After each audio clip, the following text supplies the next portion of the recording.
Hello everyone. आज के session में हम यूपीएससी और स्टेट पीसीएस एग्जाम के एटलीस्ट 30 वर्ष के प्रीवियस ईयर क्वेश्चन पेपर का एनालिसिस करेंगे। इसके थ्रू आप शॉर्ट नोट्स बनाना सीख पाएंगे और यूपीएससी एग्जाम और स्टेट पीसीएस एग्जाम की तैयारी सही डायरेक्शन में रह के सही अप्रोच से कैसे करें, इस पॉइंट को भी आप जान पाएंगे। यूपीएससी एग्जाम 1996 2012 में इस 4 पॉइंट पे 2 बार क्वेश्चंस पूछे गए हैं। एग्जाम की दृष्टि से ये पॉइंट मोस्ट इंपॉर्टेंट है।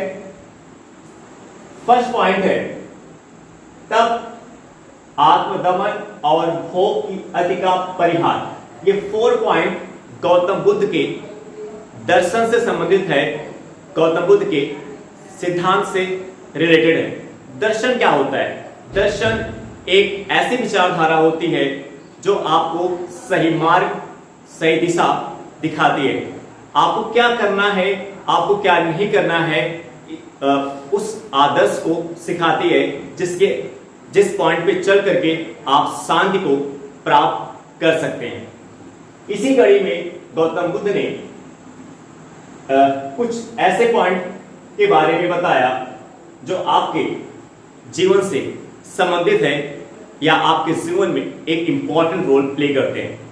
पहला पॉइंट है, तब आत्मदमन और भोग की अति का परिहार। गौतम बुद्ध के अनुसार अगर आप यूपीएससी एग्जाम की तैयारी कर रहे हो, तो यूपीएससी एग्जाम की तैयारी करने का मतलब ये नहीं हुआ कि आप 24 घंटे में 20 घंटे पढ़ रहे हैं। तो 20 घंटे पढ़ने का मतलब क्या हुआ? आप ज्यादा तप करें। तप का मतलब होता है तपस्या। तप किससे रिलेटेड होता है? तपस्या से, जिसमें आप अपने आत्मा का क्या करते हैं? दमन करते हैं। तो आप अपनी आत्मा का दमन एक पॉइंट तक कर सकते हैं, उस पॉइंट तक कर सकते हैं जिससे आपको आपके सम्मुख प्रॉब्लम क्रिएट नहीं हो सकती। लेकिन अगर आप उस आत्मा का दमन एक पॉइंट से ज्यादा कर रहे हैं, तो आप जितना इनपुट दे रहे हैं उतना आउटपुट आप गेन नहीं कर पाएंगे। फॉर एग्जांपल, जैसे अगर आप 24 घंटे में 18 घंटे 20 घंटे पढ़ रहे हैं, तो जो भी इनपुट आप दे रहे हैं उतना आउटपुट आप गेन नहीं कर पाएंगे। इससे आपके हेल्थ पे, आपके स्वास्थ्य पे भी निगेटिव इंपैक्ट पड़ेगा। आप परेशान हो जाएंगे और आपका जो गोल है उस गोल को भी अचीव नहीं कर पाएंगे। तो यूपीएससी एग्जाम की तैयारी के लिए आपके लिए कम से कम कितना पढ़ना चाहिए? जो तर्क संगत होगा वो 8 से 10 घंटे, 8 से 10 घंटे, और एग्जाम के टाइम में आप 12 घंटे भी पढ़ सकते हैं। तो इनके अनुसार आप कोई भी काम अगर कर रहे हैं तो उसको एक लिमिट में करें, उस लिमिट में करें कि जहां पे अगर आप जितना इनपुट दे रहे हैं तो उससे आप अधिकतम मैक्सिमम आउटपुट को गेन कर पा रहे हैं। ऐसा नहीं कि आप इतना टाइम दे रहे हैं, आप 24 घंटे में 18 घंटे जग रहे हैं, आप सही तरीके से नींद भी नहीं ले पा रहे हैं, तो उसका जितना भी आप इनपुट दे रहे हैं उसका आउटपुट आप गेन नहीं कर पाएंगे। और भोग की अति का भी परिहार। भोग, जैसे किसी चीज को आप यूटिलाइज कर रहे हो, जैसे आप कोल्ड ड्रिंक पी रहे हो, पी रहे हो, तो अगर आप उसको एक लिमिट से ज्यादा पियोगे तो वो आपके हेल्थ पे नेगेटिव इंपैक्ट डाल सकता है। इसलिए उसको आप उतना ही यूज करें जिससे आपके हेल्थ पर उसका कोई नेगेटिव इंपैक्ट नहीं पड़ेगा। तो इस प्रकार उन्होंने फर्स्ट पॉइंट में बताया तब यानी आत्मदमन और भोग की अति का परिहार। यानी अगर आप कोई काम कर रहे हो तो कोई काम करने का मतलब ये नहीं हुआ कि आप 24 घंटे में उसमें 24 घंटे ही लगे हुए। उसका एक टाइम सेट करें, एक लिमिट आप टाइम सेट करें जिसमें अगर जितना इनपुट दे रहे हैं उससे आप अधिक से अधिक मैक्सिमम आउटपुट को गेन कर सकते हैं। सेकंड पॉइंट, वेदों की प्रामाणिकता को अस्वीकार करना। गौतम बुद्ध जो है वेदों की प्रामाणिकता को क्या करते हैं? अस्वीकार करते हैं। तीसरा, कर्मकांडों का निषेध करते हैं। गौतम बुद्ध कर्म कांडों का निषेध करते हैं। निषेध करने का मतलब क्या? प्रतिबंध लगाते हैं। गौतम बुद्ध कर्म कांडों पर क्या लगाते हैं, निषेध करते हैं, इसको प्रतिबंधित करते हैं। क्यों करते हैं? क्योंकि कर्मकांड क्या होता है? इसमें बलिदान की विधि, कर्मकांड में बलिदान की विधि को बताया गया है। और इस बलिदान में मुख्य रूप से किसकी बलि चढ़ाई जाती थी? गायों की और बैलों की। इस बलिदान में किसकी बलि चढ़ाई जाती थी? गायों की और बैलों की। गायों की और बैलों की बलि चढ़ाने से उस समय की सोसाइटी पर, समाज पर इसका क्या निगेटिव इंपैक्ट पड़ता था? एग्रीकल्चर पर इसका क्या निगेटिव इंपैक्ट पड़ता था? क्योंकि उस समय प्राचीन काल में, वैदिक फेज में जो बैल थे वो एग्रीकल्चर में एक इंपॉर्टेंट रोल प्ले करते थे। खेतों की जुताई के लिए बैलों को यूटिलाइज किया जाता था, बैलों का उपयोग किया जाता था। ऐसे में कर्मकांडों, जो धार्मिक अनुष्ठान होता है, जो यज्ञ होता है, उसमें बड़ी संख्या में बैलों की बलि चढ़ाए जाने से, बैलों की हत्या करने से कृषि के लिए बैलों की संख्या में कमी हो जाती थी। कृषि के लिए बैलों की संख्या में कमी हो जाती थी, जिस तरह से कृषि पर इसका निगेटिव इंपैक्ट पड़ता था। और जब कृषि पे इसका जो निगेटिव इंपैक्ट, यानी अगर खेतों की जुताई बैलों के थ्रू अगर कम हो पाएगी, अगर बैल नहीं रहेंगे तो खेतों की जुताई नहीं हो पाएगी। और जब खेतों की जुताई नहीं हो पाएगी तो एग्रीकल्चर, कृषि बड़े लेवल पर नहीं हो पाएगा। जब एग्रीकल्चर, कृषि बड़े लेवल पर नहीं हो पाएगा तो प्रोडक्शन में क्या आएगी? कमी आएगी। और वो समाज, वो सोसाइटी आगे शहरी अर्थव्यवस्था की तरफ आगे नहीं बढ़ पाएगा। क्योंकि शहरी अर्थव्यवस्था की तरफ अगर आपको आगे बढ़ना है तो कृषि का क्या होना चाहिए? अधिशेष, सरप्लस एग्रीकल्चर होना चाहिए। सरप्लस एग्रीकल्चर क्या होता है? यानी एग्रीकल्चर का प्रोडक्शन इतना हो रहा है कि जिससे आप अपनी जरूरत को पूरा कर रहे हैं, साथ ही साथ आप उस सोसाइटी में रहने वाले उन लोगों की भी जरूरत पूरा कर रहे हैं जो कृषि में नहीं लगे हुए हैं, जो कृषि का कार्य नहीं कर रहे हैं, उसके अतिरिक्त वो किसी और कार्य में लगे हुए हैं। फोर्थ पॉइंट जो गौतम बुद्ध के दर्शन से संबंधित है, गौतम बुद्ध अहिंसा की बात करते हैं।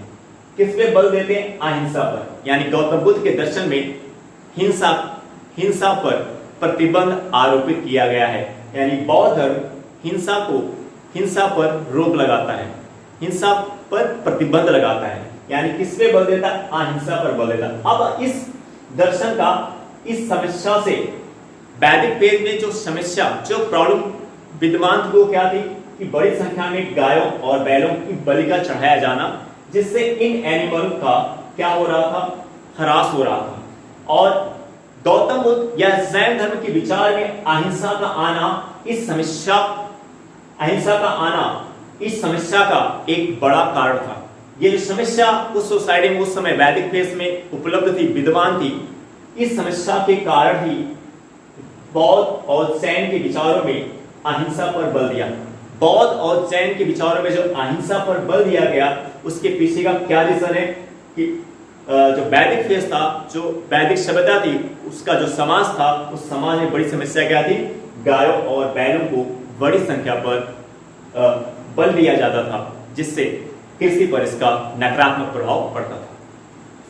इसी प्रकार स्टेट पीसीएस एग्जाम में त्रिपिटक से रिलेटेड पॉइंट मेनी टाइम्स, कई बार पूछे गए हैं। त्रिपिटक क्या होता है? फर्स्ट पॉइंट हम जानेंगे त्रिपिटक क्या है। त्रिपिटक क्या होता है? त्रिपिटक बुद्ध की शिक्षाओं का संकलन। त्रिपिटक क्या है? बुद्ध की शिक्षाओं का संकलन। त्रिपिटक क्या है? बुद्ध की शिक्षाओं का संकलन। जो बुद्ध की शिक्षाओं का जो संकलन है, उसी को क्या बोलते हैं? त्रिपिटक कहते हैं। फर्स्ट पार्ट क्या है? विनय पिटक। फर्स्ट पार्ट क्या है? विनय पिटक। विनय पिटक क्या होता है? संघ संबंधी नियम। विनय पिटक को क्या कहते हैं? संघ संबंधी नियम। यानी विनय पिटक में क्या दिया गया है? संघ संबंधी नियम। संघ में कौन रहता था? बौद्ध धर्म के फॉलोअर, जो बौद्ध धर्म को अपना लेते थे, वो कहां पे रहते थे? एक संघ में रहते थे।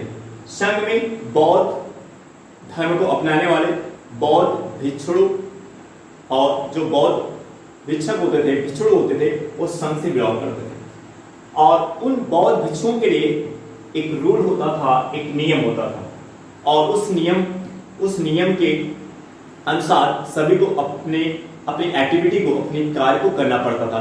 जैसे अगर हम एक स्कूल की बात करें तो एक स्कूल के अंदर जो एक स्टाफ होता है टीचरों का और लोगों का, बच्चों का, तो टीचरों के लिए, बच्चों के लिए एक रूल होता है, एक नियम होता है कि आपको इतनी टाइम पे आना है और आपको इतनी टाइम पे जाना है। आपके लिए ड्रेस फिक्स कर दिया जाता है कि आप यही ड्रेस पहन करके स्कूल में आएंगे। बच्चों के लिए ड्रेस फिक्स कर दिया कि आपको ये ड्रेस पहन करके आना है और ये नियम है, आपको इस नियम का पालन करना है। और टीचर्स के लिए भी कई प्रकार के नियम बनाए जाते हैं। तो स्कूल, मान लीजिए एक स्कूल जो एक संघ के जैसा है, उस स्कूल के अंदर आपको टीचर्स के लिए अलग नियम देखने को मिलेंगे, बच्चों के लिए आपको अलग नियम देखने को मिलेंगे, क्योंकि कोई भी संघ बिना नियम के नहीं चल सकता। अगर किसी भी संघ में, किसी भी डिपार्टमेंट में अगर वहां पे एक रूल नहीं होगा, एक नियम नहीं होगा, तो वो संघ, वो डिपार्टमेंट नहीं चल सकता। जैसे आज के समय में हर जो कंट्री है, जैसे भारत देश है, तो भारत देश का अपना एक संविधान है। संविधान क्या है? संविधान आपको दिशा देता है, संविधान आपको एक डायरेक्शन देता है, आपको ये बताता है कि आपको किस प्रकार से देश के अंदर रहना है, किस प्रकार से आपको नियम का पालन करना है, किस प्रकार से आप अपनी एक्टिविटी को कर सकते हैं, कौन सी एक्टिविटी आप नहीं कर सकते और किस प्रकार की एक्टिविटी को आप कर सकते हैं। तो ये जो कंट्री, कोई भारत देश है, वो भी एक नियम के अनुसार चल रहा है। सभी के लिए एक नियम है, चाहे सेंट्रल गवर्नमेंट हो, चाहे स्टेट गवर्नमेंट है, स्टेट गवर्नमेंट हो या उसके अंदर रहने वाले जो भारतीय लोग हैं, भारतीय जनता है, इन सभी के लिए क्या है? नियम है और उस नियम के अनुसार ही आपको चलना है। अगर आप नियम का उल्लंघन करेंगे तो आपको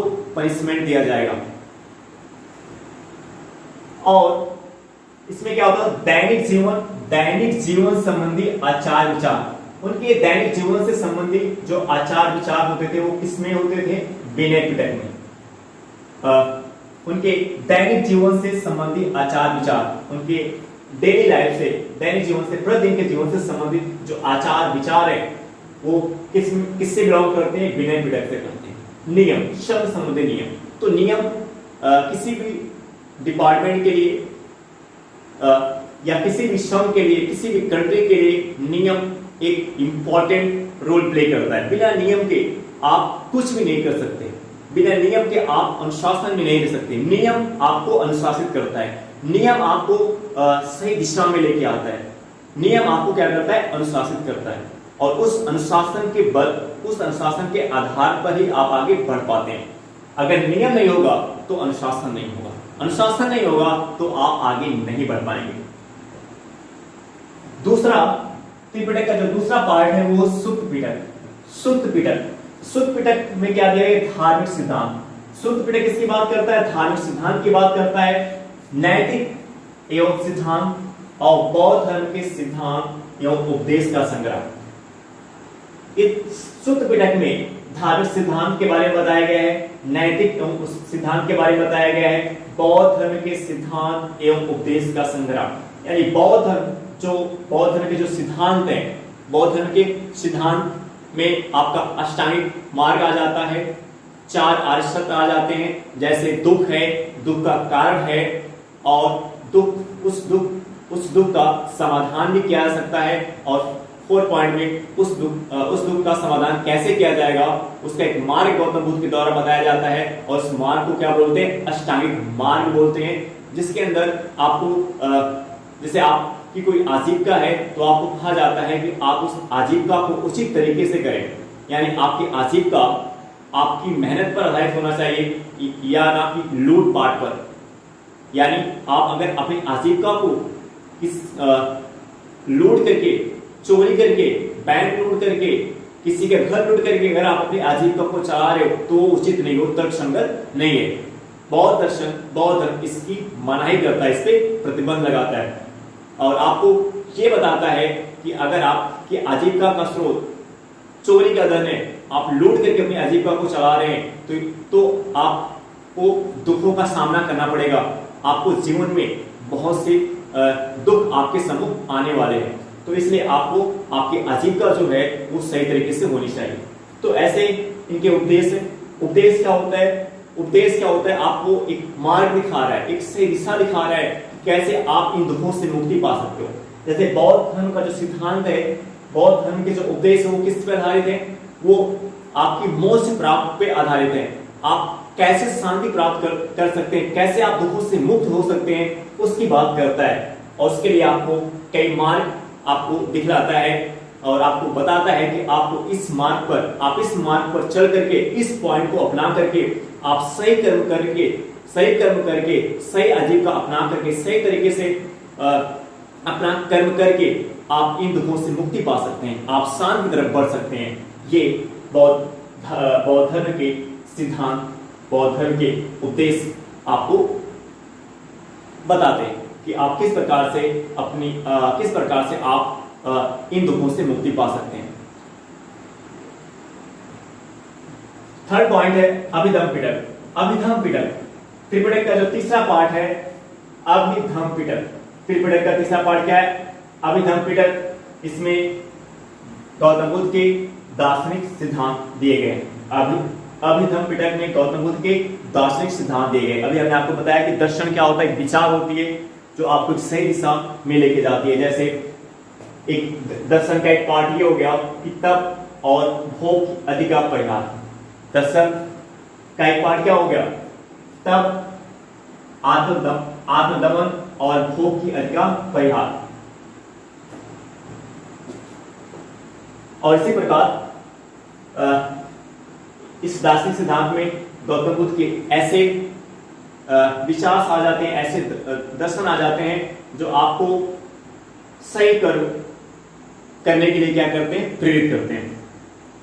तीसरा पॉइंट जो स्टेट बिजनेस एग्जाम में जिससे रिलेटेड क्वेश्चंस पूछे गए हैं वो क्या है? त्रिरत्न। गौतम बुद्ध के त्रिरत्न में क्या क्या आते हैं? बुद्ध, दूसरा क्या है? धम्म का मतलब क्या था? बुद्ध की शिक्षाएं। त्रिरत्न में फर्स्ट पार्ट है बुद्ध, दूसरा पार्ट है धम्म क्या होता है? बुद्ध की शिक्षाएं। धम्म क्या है? बुद्ध की शिक्षाएं।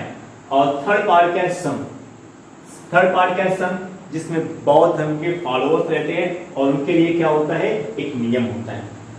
उस नियम के अनुसार उन्हें अपनी एक्टिविटी को, अपनी कार्यविधि को करना पड़ता है। बौद्ध धर्म से, गौतम बुद्ध से संबंधित जो एक इंपॉर्टेंट कीवर्ड है, ये पीसीएस एग्जाम में पूछा जा चुका है और यूपीएससी एग्जाम में भी इसके पूछे जाने की पॉसिबिलिटीज काफी ज्यादा है, क्योंकि मोस्ट इंपॉर्टेंट कीवर्ड है। क्योंकि बहुत से ऐसे क्वेश्चंस होते हैं स्टेट पीसीएस के जो यूपीएससी एग्जाम में बार बार पूछे जाते हैं। अनात्मवाद सिद्धांत। स्टेट पीसीएस एग्जाम में क्वेश्चन पूछा गया कि जो अनात्मवाद सिद्धांत है वो किससे संबंधित है, किसके दर्शन से संबंधित है? बौद्ध धर्म या जैन धर्म या शैव धर्म या वैष्णव धर्म? तो जो अनात्मवाद का सिद्धांत है वो बौद्ध दर्शन पर आधारित है। अनात्मवाद का सिद्धांत, वाद क्या होता है? एक विचारधारा, एक विचार। तो ये अनात्मवाद का सिद्धांत है। जो अनात्म का विचार है, अनात्मवाद का जो सिद्धांत है वो किस पर आधारित है? बौद्ध दर्शन पर। और इसे हम क्या, इसका एक और नाम क्या है? नैरात्मवाद। तो क्वेश्चन कैसे बन सकता है यूपीएससी एग्जाम में? इस पॉइंट पे क्वेश्चन कैसे बन सकता है? आपसे पूछ सकता है कि जो नैरात्मवाद, ये जो नैरात्मवाद है ये बौद्ध धर्म से संबंधित है कि जैन धर्म से संबंधित है कि हिंदू धर्म से संबंधित है, किससे संबंधित है? तो आपका जो नैरात्मवाद है बौद्ध धर्म से संबंधित है। नैरात्मवाद किससे संबंधित है? बौद्ध धर्म से संबंधित है। ये जो अनात्मवाद सिद्धांत है ये आत्मा और भौतिक जगत दोनों की व्याख्या करता है। ये